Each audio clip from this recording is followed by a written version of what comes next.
जोहार नमस्कार। झारखंड समेत देश दुनिया की तमाम बड़ी खबरों में से कुछ प्रमुख खबरों पर आइए नजर डालते हैं। जोहार दर्शकों, स्वागत है आपका आज के ताज़ा समाचार बुलेटिन में। हम आपके लिए लेकर आए हैं झारखंड और देश दुनिया की बड़ी एवं महत्वपूर्ण खबरें। तो चलिए बिना देर किए शुरू करते हैं। सबसे पहले बात झारखंड की। झारखंड की राजधानी रांची में आयकर विभाग ने रियल एस्टेट क्षेत्र के दो बड़े दिग्गजों पानस रियल्टर्स और दयानंद मोदी ग्रुप के आवासीय एवं व्यावसायिक परिसरों पर एक साथ व्यापक छापेमारी की है। कर चोरी और अघोषित संपत्ति की आशंका के आधार पर की गई इस कार्रवाई में सुरक्षा के कड़े प्रबंधों के बीच computer, laptop, hard disk, bank खातों और वित्तीय लेनदेन से जुड़े डिजिटल तथा कागजी दस्तावेजों की गहनता से जांच की जा रही है। अधिकारियों ने संबंधित परिसरों में बाहरी लोगों के प्रवेश पर पूरी तरह रोक लगा दी है और विभाग द्वारा जांच प्रक्रिया पूरी होने के बाद ही किसी आधिकारिक बरामदगी या अंतिम निष्कर्ष की घोषणा की जाएगी। नेता प्रतिपक्ष बाबूलाल मरांडी ने हेमंत सरकार पर चाईबासा में डीएमएफटी फंड की 75.68% राशि खर्च करने के बावजूद बुनियादी समस्याओं को दूर न करने और इस पैसे की लूट का आरोप लगाया है। उन्होंने कोल्हान क्षेत्र में बढ़ती गरीबी, बेरोजगारी और पलायन के लिए राज्य सरकार की खनिज नीतियों को जिम्मेदार ठहराते हुए बंद पड़ी खदानों की नीलामी न करने और खर्च का ब्यौरा पोर्टल पर न डालने पर सवाल उठाए हैं। ओडिशा से तुलना करते हुए मरांडी ने कहा कि झारखंड में देश का 40% खनिज होने के बाद भी विकास ठप है, इसलिए सरकार को इस फंड पर श्वेत पत्र जारी करना चाहिए। रांची के मोरहाबादी में मंगलवार को नियमित वाहन जांच के दौरान एक काले रंग की थार के चालक ने पुलिस टीम पर गाड़ी चढ़ा दी, जिससे एक पेट्रोलिंग चालक गंभीर रूप से घायल हो गया। संदिग्ध अवस्था वाली इस थार का विंडशील्ड टूटा हुआ था, शीशों पर ब्लैक फिल्म लगी थी और नंबर प्लेट को मिट्टी से छिपाया गया था, जिसे रोकने का प्रयास करने पर चालक ने पुलिसकर्मी को टक्कर मार दी। त्वरित कार्रवाई करते हुए पुलिस ने थार नंबर के आधार पर प्राथमिकी दर्ज की और बरियातू निवासी 38 वर्षीय आरोपी विश्राम उरांव को गिरफ्तार कर घटना में प्रयुक्त वाहन को जब्त कर लिया है। राज्यपाल संतोष कुमार गंगवार ने बीआईटी मेसरा के स्थापना दिवस पर संस्थान के 7 दशकों के गौरवशाली इतिहास और गुणवत्तापूर्ण तकनीकी शिक्षा में इसके वैश्विक योगदान की सराहना की। उन्होंने राष्ट्रीय शिक्षा नीति 2020 का उल्लेख करते हुए तकनीकी संस्थानों से कृत्रिम बुद्धिमत्ता, रोबोटिक्स और डिजिटल प्रौद्योगिकी के दौर में युवाओं को केवल जॉब सीकर नहीं बल्कि जॉब क्रिएटर और नवाचार का केंद्र बनाने का आह्वान किया। राज्यपाल ने बीआईटी मेसरा से झारखंड के प्रचुर खनिज व प्राकृतिक संसाधनों के अनुरूप स्थानीय समस्याओं के तकनीकी समाधान खोजने और विकसित भारत 2047 के राष्ट्रीय संकल्प में अग्रणी भूमिका निभाने की अपेक्षा व्यक्त की। रांची विश्वविद्यालय के डोरंडा कॉलेज की मुंडारी विभाग की need based assistant professor doctor Amiya Surin का गंभीर बीमारी के बाद सोमवार देर रात अस्पताल में निधन हो गया। मानदेय रुकने और नौकरी जाने के डर से वे बीमार होने के बावजूद लगातार कॉलेज आ रही थीं और 2 दिन पहले बिल पास कराने के लिए शारीरिक रूप से उपस्थित होने के दबाव के बाद उनकी तबीयत और बिगड़ गई थी। इस घटना पर रोष जताते हुए नीड बेस्ड असिस्टेंट प्रोफेसर संघ ने शिक्षकों के आर्थिक व मानसिक शोषण को रोकने, मेडिकल लीव का अधिकार देने, पीड़ित परिवार को 50 लाख रुपए मुआवजा और एक सदस्य को स्थायी नौकरी देने की मांग की है। रांची में बुधवार को नेत्रदान महोत्सव और 108 दीपों की मंगल आरती के साथ भगवान एकांतवास से बाहर आएंगे, जिसके बाद गुरुवार को रथ यात्रा निकालकर भगवान के विग्रहों को मौसीबड़ी ले जाया जाएगा। इस पावन अवसर पर भव्य रथ मेला परिसर भी सज गया है, जहां मिठाइयां, पारंपरिक वाद्य यंत्र, नगाड़ा, मांदर, घरेलू बर्तन, खिलौने और पूजा सामग्री बेचने वाले स्टॉल्स के साथ मनोरंजन के झूले भी लग चुके हैं। रांची के ऐतिहासिक जगन्नाथपुर मंदिर में 16 जुलाई को होने वाली भव्य रथ यात्रा की तैयारियां अंतिम चरण में हैं, जिसके तहत 15 दिनों के एकांतवास के बाद भगवान जगन्नाथ दर्शन मंडप में भक्तों को दर्शन देंगे।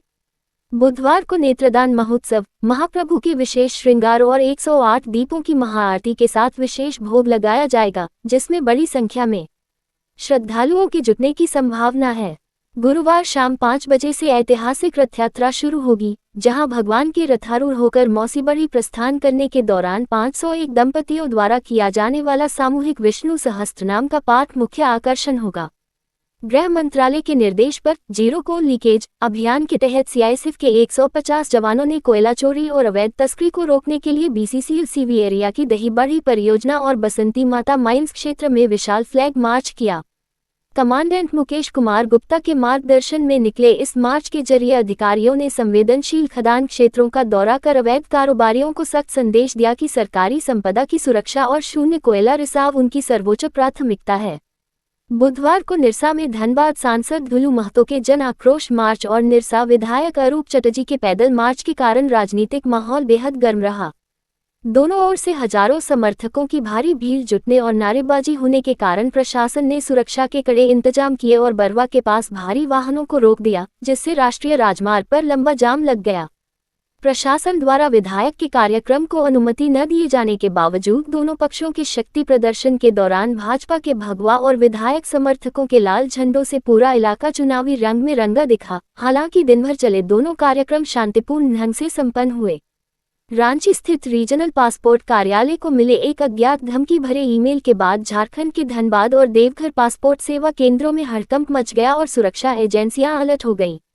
धनबाद में एहतियात के तौर पर मुख्य डाकघर, BSNL और EPFO कार्यालयों को खाली कराकर डॉग स्क्वाड व बम निरोधक दस्ते से जांच कराई जा रही है, जबकि देवघर में SP के नेतृत्व में गहन तलाशी अभियान चलाया गया। फिलहाल दोनों ही जगहों से किसी संदिग्ध वस्तु के मिलने की पुष्टि नहीं हुई है तथा पुलिस साइबर विशेषज्ञों की मदद से ईमेल भेजने वाले की पहचान और उसकी लोकेशन का पता लगाने में जुटी है। धनबाद और देवघर के बाद अब गिरिडीह के प्रधान डाकघर को भी ईमेल के जरिए दोपहर में बम से उड़ाने की धमकी मिली है, जिसमें एक अभिनेत्री की कथित धार्मिक टिप्पणी पर आपत्ति जताई गई है। सूचना मिलते ही सुरक्षा एजेंसियां अलर्ट हो गई हैं और पुलिस साइबर विशेषज्ञों की मदद से इस भड़काऊ व अनवेरिफाइड ईमेल के स्रोत का पता लगाने तथा मामले की जांच करने में जुटी है। बोकारो के कोनार डैम में जरकुंडा मत्स्यजीवी सहयोग समिति के मछुआरों ने सामूहिक प्रयास से 42 किलो और 26 किलो वजन की 2 विशाल व दुर्लभ ब्रिकेट मछलियां पकड़ी हैं। इस अनोखे दृश्य को देखने और तस्वीरें खींचवाने के लिए डैम के किनारे भारी संख्या में ग्रामीणों की भीड़ उमड़ पड़ी तथा स्थानीय स्तर पर इसे एक बड़ी उपलब्धि माना जा रहा है। क्षेत्र में आजीविका के मुख्य स्रोत बने इस डैम के मछुआरों ने आर्थिक स्थिति को और मजबूत करने के लिए सरकार से आधुनिक उपकरण, प्रशिक्षण तथा मत्स्य पालन को विशेष प्रोत्साहन देने की मांग की है। अब देखिए राष्ट्रीय एवं अंतर्राष्ट्रीय सुर्खियां। अफ्रीकी देश कांगो में 15 मई से बुंडीबुगियो वायरस के कारण फैला इबोला संक्रमण तेजी से बढ़ रहा है, जहां अब तक 2011 मामलों की पुष्टि हो चुकी है और 754 लोगों की मौत हो गई है। स्वास्थ्य मंत्रालय के आंकड़ों के अनुसार वर्तमान में 753 संक्रमित अस्पताल या क्वारंटाइन में हैं और 366 लोग ठीक हो चुके हैं, लेकिन संक्रमितों के संपर्क में आए लोगों कॉन्टैक्ट ट्रेसिंग की पहचान करना एक बड़ी चुनौती बना हुआ है। विश्व स्वास्थ्य संगठन WHO के मेडिकल इमरजेंसी चीफ ने चिंता जताई है कि संक्रमण से जान गंवा चुके कई मरीज इतने असहाय थे कि वे इलाज के लिए कभी स्वास्थ्य केंद्र तक भी नहीं पहुंच पाए। स्ट्रेट ऑफ होर्मुज में जहाजों पर हुए हमलों के बाद अमेरिका द्वारा ईरानी बंदरगाहों की नाकेबंदी करने पर ईरान ने पूरे मिडिल ईस्ट से तेल और गैस का निर्यात रोकने की खुली धमकी दी है। इस विवाद में दोनों पक्षों के बीच सैन्य टकराव बढ़ गया है, जहां अमेरिकी हमलों में ईरान के 30 से अधिक लोगों की मौत हुई है, वहीं जवाब में ईरान ने बहरीन, कुवैत और जॉर्डन की ओर मिसाइलें व ड्रोन दागे हैं। दुनिया के इस सबसे महत्वपूर्ण समुद्री ऊर्जा मार्ग पर बढ़ते तनाव से वैश्विक ऊर्जा सुरक्षा पर खतरा मंडरा रहा है और संयुक्त राष्ट्र में तकरार व राष्ट्रपति ट्रंप की चेतावनी के बाद मिडिल ईस्ट में बड़े संघर्ष की आशंका गहरा गई है। अमेरिकी राष्ट्रपति डोनाल्ड ट्रंप ने ईरान पर नए हवाई हमले करते हुए पिछले महीने हुए समझौते के तहत हटाई गई समुद्री नाकेबंदी को फिर से लागू करने की घोषणा की है। ट्रंप ने कड़ी चेतावनी दी है कि यदि ईरान बातचीत की मेज पर नहीं लौटा, तो अमेरिका अपने सैन्य अभियान को और तेज करते हुए अगले हफ्ते से वहां के पावर प्लांट और पुलों जैसे अहम ठिकानों को निशाना बनाएगा। अमेरिकी सेंट्रल कमांड के अनुसार होर्मुज जलमरुमध्य से गुजरने वाले व्यावसायिक जहाजों की सुरक्षा के लिए 20 से अधिक युद्धपोतों और सैकड़ों विमानों को तैनात कर यह कार्रवाई की गई है। नासा के अंतरिक्ष यात्री अनिल मेनन और 2 रूसी कॉस्मोनॉट सोयुज MS-2 नौ अंतरिक्ष यान के जरिए करीब 3.5 घंटे की यात्रा कर सफलतापूर्वक अंतर्राष्ट्रीय अंतरिक्ष स्टेशन ISS पहुंच गए हैं। कजाकिस्तान के बैकोनूर कॉस्मोड्रोम से शुरू हुआ यह मिशन नासा और रोसकोस्मोस का एक संयुक्त प्रयास है, जो अनिल मेनन की पहली तथा दोनों रूसी यात्रियों की दूसरी अंतरिक्ष यात्रा है। स्टेशन पर मौजूद अन्य अंतरिक्ष यात्रियों के साथ मिलकर यह टीम लगभग 8 महीनों तक वैज्ञानिक शोध और नई तकनीकों का परीक्षण करेगी, जिसके बाद अप्रैल 2027 में उनकी पृथ्वी पर वापसी होगी। अमेरिका ईरान तनाव के बीच होर्मुज जलमरुमध्य में यूएई के 2 तेल टैंकरों पर हुए मिसाइल हमले में 148 भारतीयों के फंसे होने की आशंका के बाद भारत के विदेश मंत्रालय ने ईरानी राजनयिकों को तलब किया है। भारतीय नौसेना और केंद्र सरकार वहां फंसे 11 भारतीय जहाजों को सुरक्षित निकालने की योजना पर काम कर रही है, जबकि विभिन्न कंपनियों की मदद से अब तक लगभग 3,918 नाविकों को निकाला जा चुका है। अमेरिका और ईरान के बीच अंतरिम युद्ध विराम टूटने और इस महत्वपूर्ण समुद्री मार्ग के बाधित होने की चेतावनियों से वैश्विक तेल गैस आपूर्ति तथा भारत सहित कई देशों की अर्थव्यवस्था पर बड़ा संकट मंडरा रहा है। नीट 2026 सहित विभिन्न प्रतियोगी परीक्षाओं में हुए पेपर लीक और गड़बड़ियों के खिलाफ शिक्षा मंत्री के इस्तीफे व शिक्षा व्यवस्था में सुधार की मांग को लेकर शिक्षाविद सोनम वांगचुक पिछले 18 दिनों से आमरण अनशन पर हैं। कॉकरोच जनता पार्टी सीजेपी ने सरकार पर दबाव बनाने के लिए 16 जुलाई को देश भर के छात्रों से एक दिवसीय सामूहिक भूख हड़ताल की अपील की है। वहीं विपक्ष के कई नेताओं सहित अरविंद केजरीवाल ने भी इस आंदोलन को अपना समर्थन दिया है।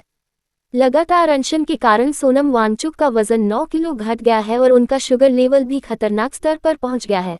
इसके बावजूद वे लद्दाख को छठी अनुसूची में शामिल करने और परीक्षा घोटालों पर जवाबदेही तय होने तक अनशन जारी रखने पर अड़े हैं।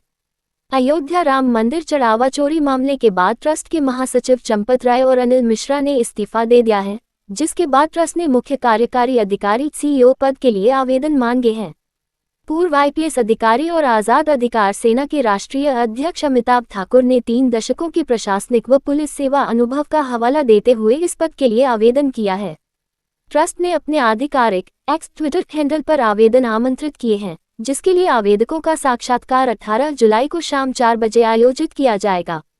तृणमूल कांग्रेस टीएमसी के वरिष्ठ नेता और विधायक मदन मित्रा ने ममता बनर्जी के नेतृत्व वाली सभी सांगठनिक समितियों और मुख्य सचेतक के पद से इस्तीफा देकर ऋतुव्रत बनर्जी के बागी गुट का दामन थाम लिया है। मदन मित्रा का यह फैसला प्रवर्तन निदेशालय एक्ट द्वारा नगरपालिका भर्ती घोटाला मामले में उनकी पत्नी और दोनों बेटों को पूछताछ के लिए समन जारी करने के ठीक एक दिन बाद आया है। पार्टी में आंतरिक संकट का हवाला देते हुए मित्रा ने राष्ट्रीय महासचिव अभिषेक बनर्जी पर तीखा हमला बोला और आरोप लगाया कि पूरी पार्टी अब जनता की चिंता छोड़कर सिर्फ एक व्यक्ति को बचाने और उसकी सेवा करने में सिमट गई है। राकांपा शरदचंद्र पवार एनसीपी-एसपी की कार्यकारी अध्यक्ष सुप्रिया सुले ने पार्टी में फूट की अटकलों को खारिज करते हुए साफ किया कि उनके सभी 8 सांसद और विधायक पूरी तरह एकजुट हैं। मुख्यमंत्री आवास पर हुई बैठक को लेकर उन्होंने स्पष्ट किया कि वरिष्ठ नेता जयंत पाटिल ने नगर परिषद अध्यक्ष के खिलाफ हुई कार्रवाई के सिलसिले में मुख्यमंत्री से आधिकारिक मुलाकात की थी, जिसमें कुछ भी छिपा हुआ नहीं था। संसद के मानसून सत्र में 131वें संविधान संशोधन विधेयक को लेकर पी चिदंबरम के दावे के बाद उपजी अफवाहों पर तंज कसते हुए सुले ने कहा कि हर राजनीतिक मुलाकात को साजिश के नजरिए से नहीं देखा जाना चाहिए। बिहार सरकार के पर्यटन विभाग ने श्रावणी मेला 2026 को वैश्विक पहचान दिलाने के लिए एक इन्फ्लुएंसर की नज़र से अभियान शुरू किया है, जिसके तहत सर्वश्रेष्ठ कंटेंट क्रिएटर्स को 3 लाख रुपए तक के नकद पुरस्कार दिए जाएंगे। इस पहल से सुल्तानगंज से देवघर के बीच कांवड़ यात्रा मार्ग में आने वाले बांका जिले और आसपास के क्षेत्रों में धार्मिक पर्यटन, स्थानीय व्यापार तथा रोजगार के नए अवसरों को भारी बढ़ावा मिलने की उम्मीद है। भारत और ब्रिटेन के बीच 15 जुलाई से India UK free trade agreement CETA लागू हो गया है, जिसके तहत भारत के 99% निर्यात को ब्रिटेन में ड्यूटी फ्री एंट्री मिलेगी और दोनों देशों का आपसी व्यापार बढ़ेगा। इस ऐतिहासिक समझौते से भारत के गारमेंट्स, फुटवेयर, प्रोसेस्ड फूड और ऑटोमोबाइल जैसे रोजगारपरक क्षेत्रों को भारी लाभ होगा, जबकि ताजे सेब, स्मार्टफोन और गोल्ड बार जैसे कुछ संवेदनशील उत्पादों को इस छूट से बाहर रखा गया है।